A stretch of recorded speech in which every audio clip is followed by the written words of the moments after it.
Right here. So it's Wednesday night, which means I tend to do the classic science of stretching sequence, which starts with cliffhanger against the wall, and then pretzel arms, asymmetrical, left and right. And then the last one, I'll be doing wide dog, which I won't demonstrate until a bit later.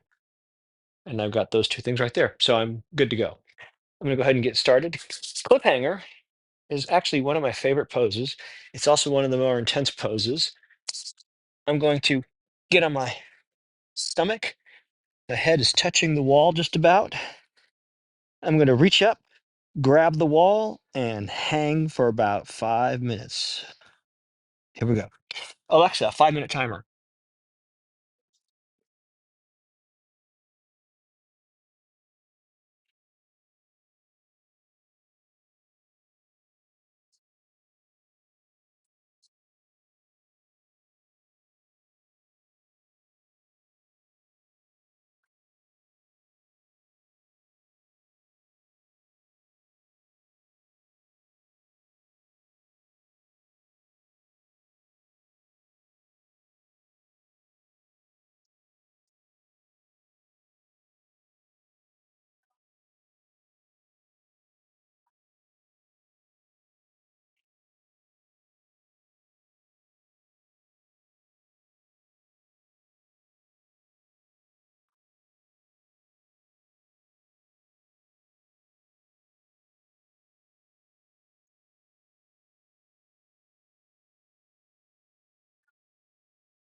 Right now, my hands are both tingling,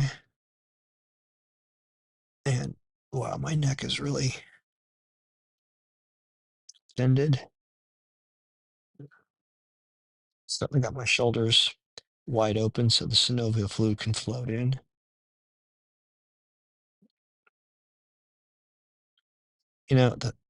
You hold a lot of tension up here. I do, or at least I used to, but since I do this pose, I don't hold nearly as much tension. The very first time I tried this pose, about 3 minutes and I want to say 12 seconds in or something like that, 3 minutes and 10 seconds in, I had to get out of the pose because I hit some issue in my tissue. I had been holding on to something, don't know what, but I am a firm believer that the process of deep flexibility in your body does the same thing for your mind because there's no mind body separation. Loosen something in your brain, something's going to relax in your body, and vice versa. And I've experienced this personally too many times to even consider it being anything other than literal, actual, as in it's what it is. At least for me, that's how it works for me. Actually, I guess to go for a programmer metaphor, it works on my body, which is an example of a bad practice that's counter to continuous delivery. Might as well throw a little nerd stuff in here. I could just ramble on, but I'm really just distracting myself because this is pretty intense right now. Okay. I normally have my hands a little wider than this, and it de makes the pose just a little less intense. I'll really try to drop here. Uh,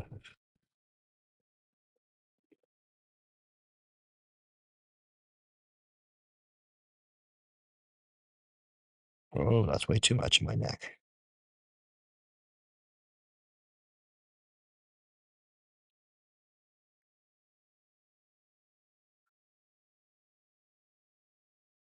Whoa, it's a weird feeling there.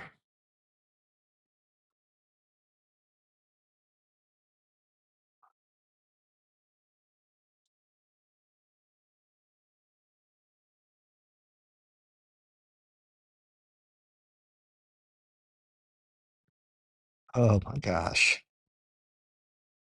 My arms are quite stretched out as well. May not look like it, but from the elbow to the shoulder on the outside of the arm. Alexa, stop.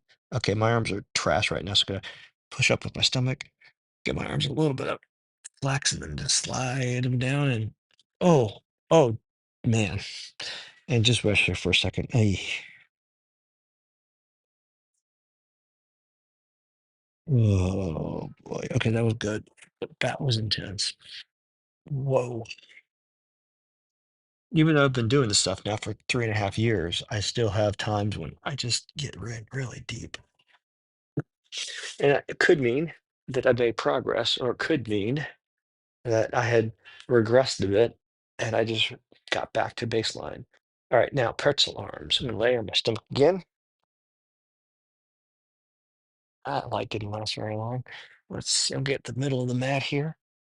Right arm in front of the left.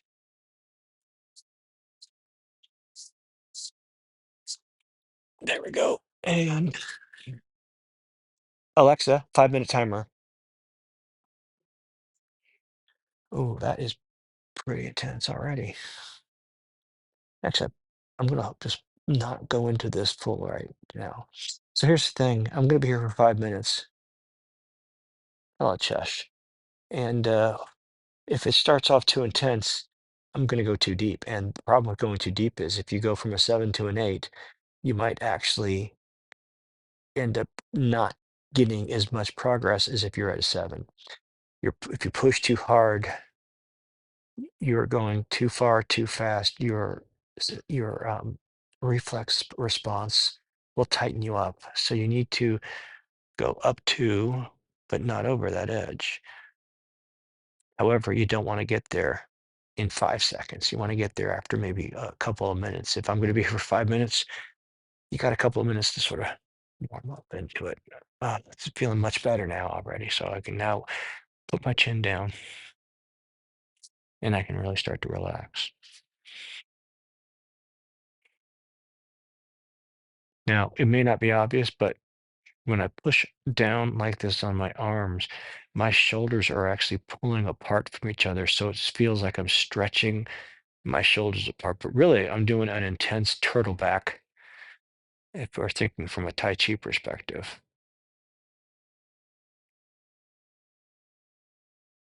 Or maybe not an intense one, but a stretched turtle back. And my arms are I can't say that with my chin like that. Medially rotated. Wow, that's weird. Medially. I suppose I could have, I just couldn't pronounce it.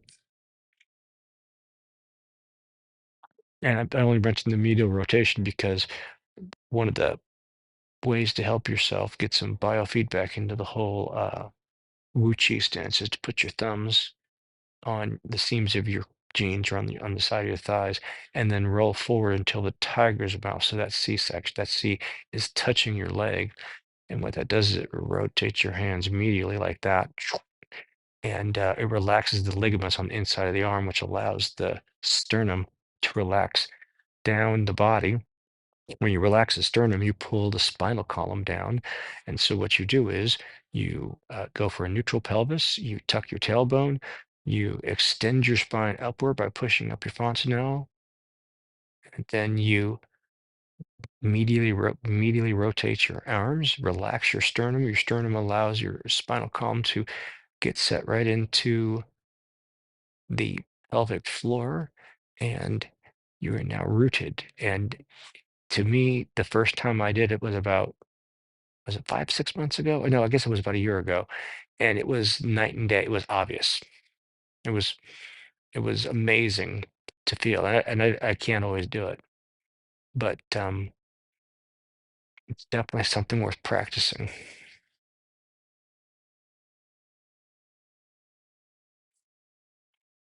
I can go even a little bit further now. See, just let it, just take your time, go at it slowly, and you can just keep making adjustments. So while we're here, this is science of stretching. Principle one, wet noodle. So notice I'm trying to be pretty relaxed too. If I can't do wet noodle, I'll try to lock my arms out. Next thing is passive tension over time. Hello, Penny. You're gonna lick my face. Oh, hello. That's Penny. Now, for those of you who are watching back in September when I was publishing video, I took a break. Um, she was 14 pounds when we got her. Hi, sweetheart. I can't let me back in the arm a little bit. Hi, baby. Now she's about 60 pounds and 8 months old, and she is still a sweetheart. Yes. And she's still got most of her puppy energy, but I can see that it's starting to finally slow down.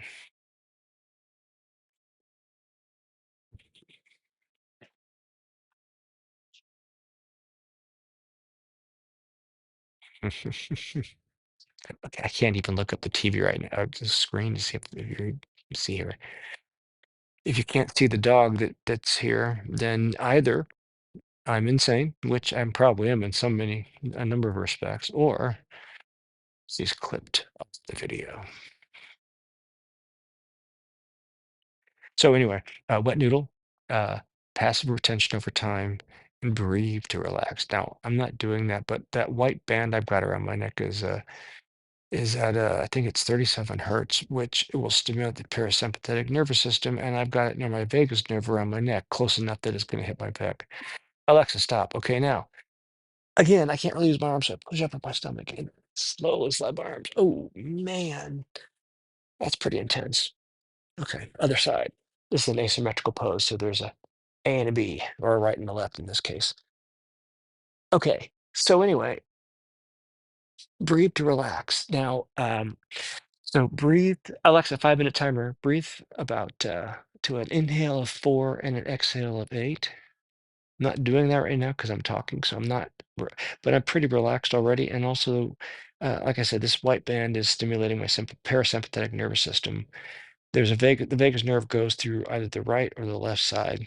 And actually, I was just listening to a podcast about that, and there's a protocol for PTSD where they they I want to say they do an injection into the parasympathetic nerve. Actually, apparently it's on both the left and right side. And if I'm not mistaken, I mean, the efficacy of the procedures is high, like 75, 80%. And the procedure is 2 shots over different days. The first shot, I believe, is on the left side, and apparently, when the left side of the vagus nerve is I guess either overstimulated or I guess it would be debilitated. I'm not exactly sure. Um, that tends to be related to trauma, childhood trauma, and so on. And when it's on the right side, it tends to be adult, I think, something like those lines. And so they release trauma on one side and on the other side, and it has a great efficacy for uh, helping with PTSD, which is pretty freaking amazing, I think. You can also do this yourself by practicing deep breathing or 4-8 breathing. Also, by releasing your muscles, does the same thing. So those are the three principles. I think there are two more principles. There should be there. First thing is just how it feels, not how it looks. So um, a lot of the poses I'm doing are yoga poses, but I am not doing them in the same way I might do them if I were in an Ashtanga class or like a flow class or something like that. Hello, hello, Shash. So it's how it feels, and it's where you're trying to target. So in this system, I'm trying to target the muscle belly. You're not trying to target the ligaments or the tendons. Um, that's something that you might do in other practices, but not in this one. You will do a little bit, and your ligaments and tendons do have some ability to slowly, slowly, slowly over time extend. Nothing like your muscles. So they come along for the ride, but I don't try to emphasize them.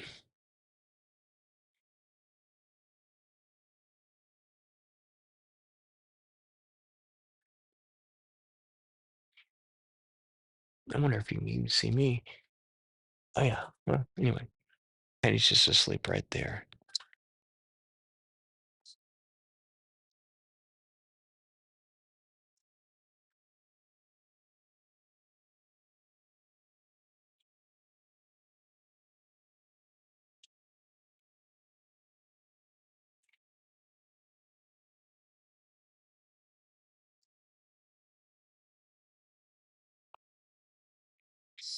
I am listening to in the background James is my favorite official favorite band, and they've had I don't know 16 studio albums. They released stuff back.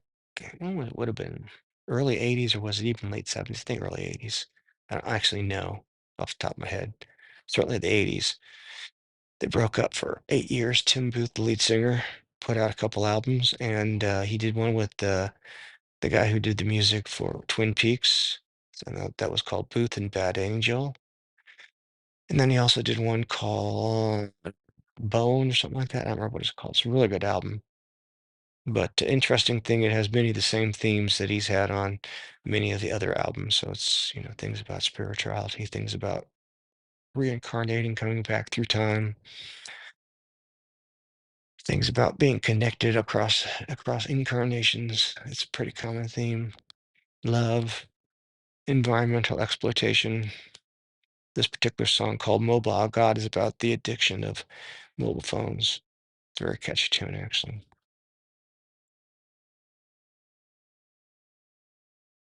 By the way, I know no one's listening at this point, so I'm just talking to myself, but it's kind of fun.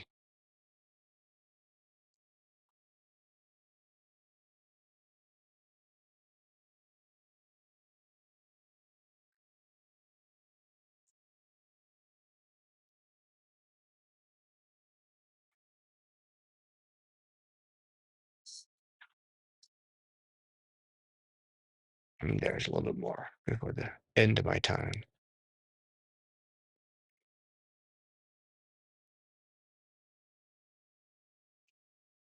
Alexa, stop. Stay here just a little bit longer because near the end there I wasn't getting much, so stretches out just a few more seconds.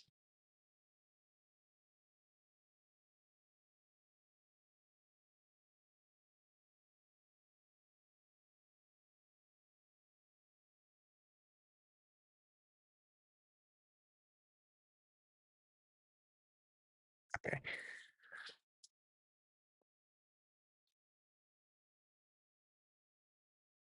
When you stretch your muscles like that, it's really dangerous to actually use them until you get them sort of back into place. And now they're fine, but when they really stretch out like that, I gotta be careful. Okay, I need two pieces of equipment. I'll be right back. This is wide dog I'm gonna do.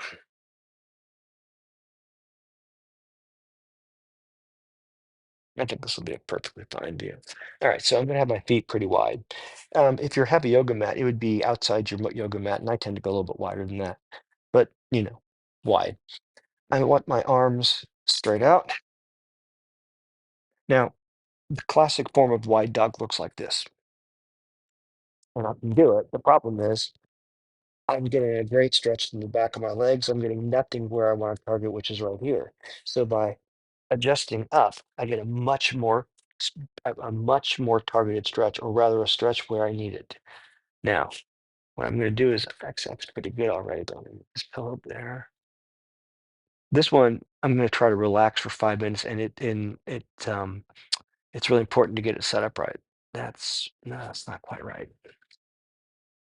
Now you can bend your legs, but eventually I want them to be straight so I can get a good stretch back there. There, that's perfect right there.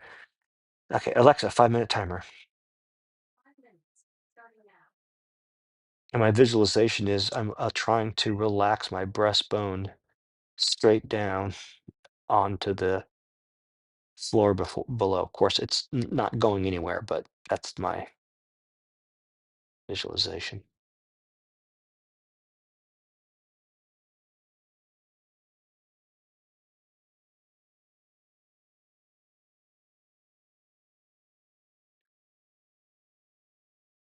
Once you get up to 5 minutes in each of these four poses, and the first one was cliffhanger.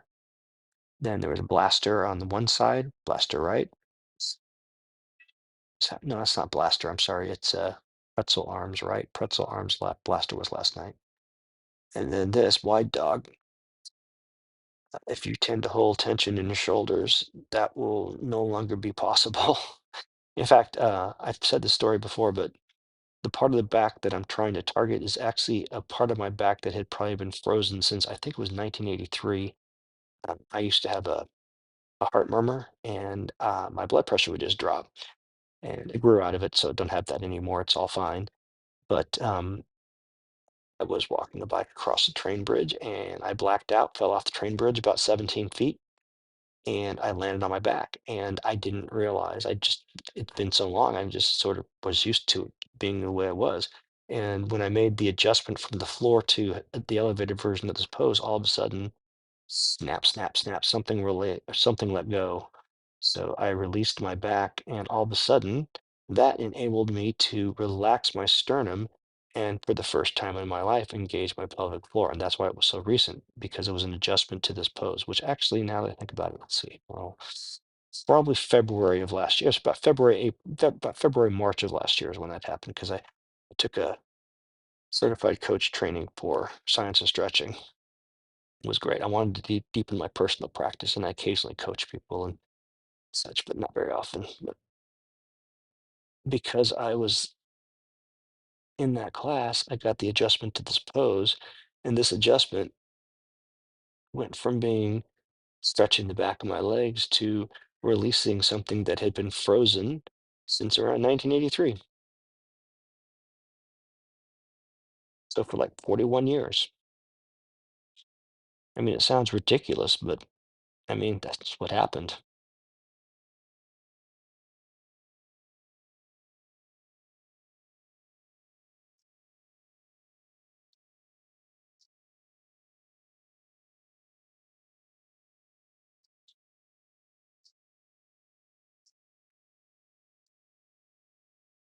Now, at this point, if I'm not careful, I'm actually stretching my shoulders in a similar way to Cliffhanger, which is fine, but I really want to I'm gonna bend my legs and get it targeted a little bit further back. There we go. More between the bottom of my shoulders than a little higher.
It is okay to let your head hang like that. Let's be careful with my neck, though.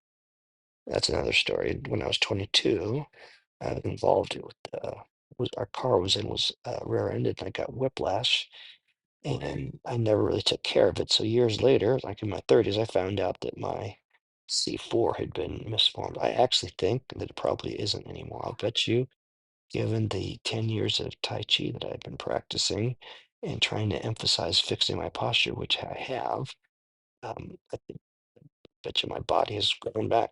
What is that? Alexa, stop. That was a loud banging sound. Okay, whew, to come out of this, I'm gonna have to move forward. Oh, there we go. Yikes. And